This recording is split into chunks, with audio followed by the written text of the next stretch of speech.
Salah satunya dari nasi kucing. Kata dia gini, pas waktu maghrib pernah masuk sini untuk balik Jogja. Kalau orang Jawa bilang, kalau maghrib lebih baik berhenti dulu. Nah, ani terobos saja karena posisi juga mulai mendung. Katakanlah masuk hutannya jam 6, tapi keluar dari hutan sehabis subuh. Padahal di Maps dikatakan 2 jam.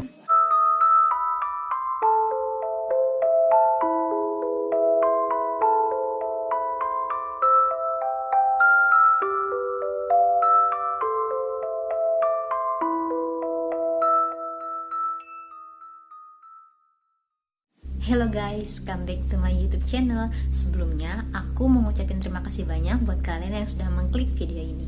Kali ini, aku akan membahas tentang misteri penjaga jalan Alas Mantingan. Mungkin sebagian dari kalian sudah tahu cerita ini, tapi buat kalian yang belum tahu, jangan lupa simak videonya sampai akhir.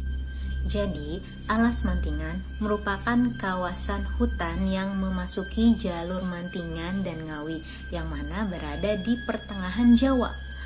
Konon katanya, Jalan Alas Mantingan merupakan salah satu jalur yang sangat ekstrim untuk dilewatinya. Alas Mantingan memiliki tikungan yang sangat tajam dan penerangan lampu yang sangat minim. Jadi, sering terjadinya kecelakaan di jalan Alas Mantingan itu. Ada cerita mistis lainnya yang mana pada zaman dahulu kala, jalan Alas Mantingan ini digunakan untuk medan peperangan dari pasukan Raja Parawijaya V yang berasal dari Kerajaan Majapahit. Yang kedua adalah Raden Patahila yang berasal dari Kerajaan Demak. Akan tetapi setelah itu pasukan Raja Parawijaya V yang berasal dari Kerajaan Majapahit kalah karena jumlah mereka yang sangat minim.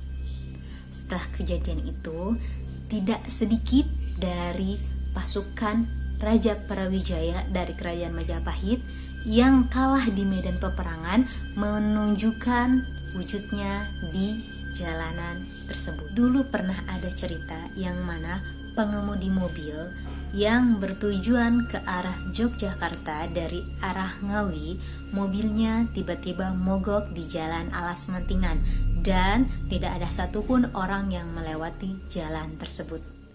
Tak lama kemudian datanglah kabut yang sangat tebal sehingga menutupi jalan yang ada. Setelah itu sudah ada segerombolan hantu yang mana berbentuk atau mengenakan baju prajurit.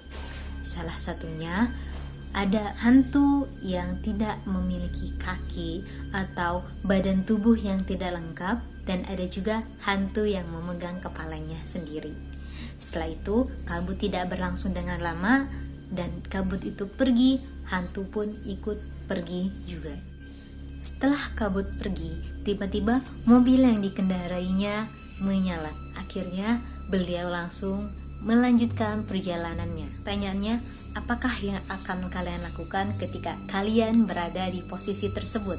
Yang pertama, apakah kalian akan lari meninggalkan mobil kalian? Yang kedua, apakah kalian pura-pura pingsan? Yang ketiga, apakah kalian masuk ke dalam mobil? Tapi kayaknya kalau aku mending pura-pura pingsan ya, biar tidak melihat wujud mereka. Dan ada satu cerita lagi yang mana seringkali orang yang melewati jalan Alas Mantingan di malam hari melihat satu bis yang mana bis itu disebut bis hantu karena penumpang yang ada di dalam bis tersebut adalah pocong. Jadi disambungkan pada cerita zaman dahulu kala, ada suatu bis yang mana mengalami kecelakaan di jalan Alas Mantingan tersebut. Setelah itu orang yang ada di dalam bis tersebut semuanya meninggal dunia. Jadi bis tersebut ketika ada seorang yang melihatnya disebut bis hantu. Sambil aku lihat-lihat di Twitter, ternyata ada juga yang bercerita di Twitter tentang Alas Mantingan. Nah, di sini ternyata aku menemukan komenan yang sangat ekstrim ya ceritanya itu. Di sini bakal aku bahas. Nah, salah satunya dari nasi kucing. Kata dia gini, pas waktu maghrib pernah masuk sini untuk balik Jogja. Kalau orang Jawa bilang, kalau maghrib lebih baik berhenti dulu. Nah, ani terobos saja karena posisi juga mulai mendung. Katakanlah masuk hutannya jam 6, tapi tapi keluar dari hutan sehabis subuh. Padahal di Maps dikatakan 2 jam. Nah, dijawablah komenan sama si Meow. Serius ngap? Dijawab lagi sama si kucing itu. Serius ngap? Nah, berarti emang sudah ada ceritanya juga ya. Ada lagi dari Eli Sofiana. Katanya gini, kalau malam dari dalam pondok Gontor Putri 1 suka terdengar suara-suara gamelan. Kalian tahu kan gamelan? Kagak jauh gitu, tapi jelas banget. Terus kalau lagi tahajud malam-malam di teras asrama suka lihat bola api. Wallahu alam ini betul atau enggak, tapi dia komennya seperti itu. Dijawablah oleh Markisa. Katanya gini, kok sama kak, aku juga dulu sering denger gamelan pas di masjid, padahal samping masjid hamparan sawah luas, gak ada permukiman.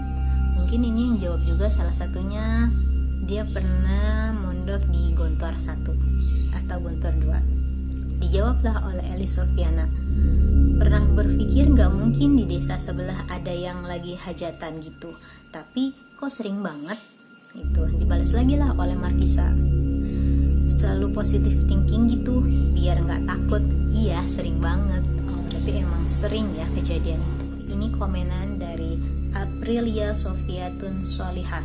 Kata dia kayak gini, pernah lewat sana malam hari sama 6 orang teman saya, berarti 3 motor.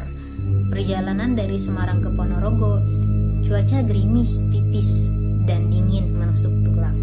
Entah apa saja yang kulalui, aku seperti melihat banyak orang berjalan dan anak-anak kecil berlarian. Entahlah, Allahu a'lam. Kata dia gitu. Ada lagi yang cerita di bawahnya. Kata Justinus Heri Kristanto, ribet banget ya namanya. Dia bercerita, dulu waktu sering Solo Madiun, ada suatu ketika dilalah apesnya motor mogok. Ya alhasil seperti ada kabut turun, soalnya dini hari. Ya alhasil suara kayak derap langkah kaki. Ya kata sebagai pendatang, ya permisi, untung tak ada apa-apa gitu. Nah, jadi ini pengalaman-pengalaman orang-orang yang lewat alas Mantingan. Oke, mungkin sampai sini aja ceritanya. Kalau misalkan kalian punya pengalaman yang menarik, boleh cerita, langsung DM aja nih. Nanti di sini aku kasih nama IG-nya, dan kalau misalkan kalian mau bercerita di komenan, boleh. Oke, makasih banyak buat pendengar setianya channel Dewi Pangestu. Buat kalian yang belum subscribe, silahkan subscribe. Yang like, silahkan like. Dan yang komen, silahkan komen. Karena 1 like dan 1 subscribe kalian berguna buat aku. Terima kasih banyak. Sampai jumpa.